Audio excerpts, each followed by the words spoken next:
Seorang pemuda beserta motornya ditemukan tergeletak di tengah sawah di Jalan Danau Buyan, Kelurahan Lelatang, Kecamatan Negara, Selasa 14 Juni.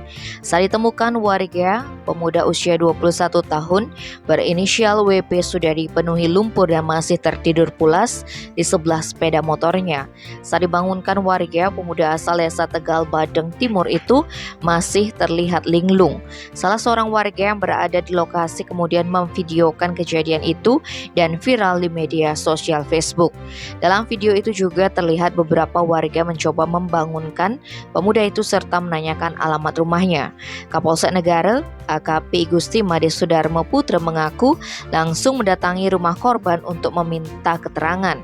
Dari hasil penyelidikan, lanjut Sudarmo Putra, ibu kandung korban mengaku anaknya sudah hampir 1 bulan tidak bertemu lantaran membandel. Anaknya tidak pernah di rumah karena biasanya tinggal di kos-kosan temannya di Lolowan Barat dan berpindah-pindah tidak jelas.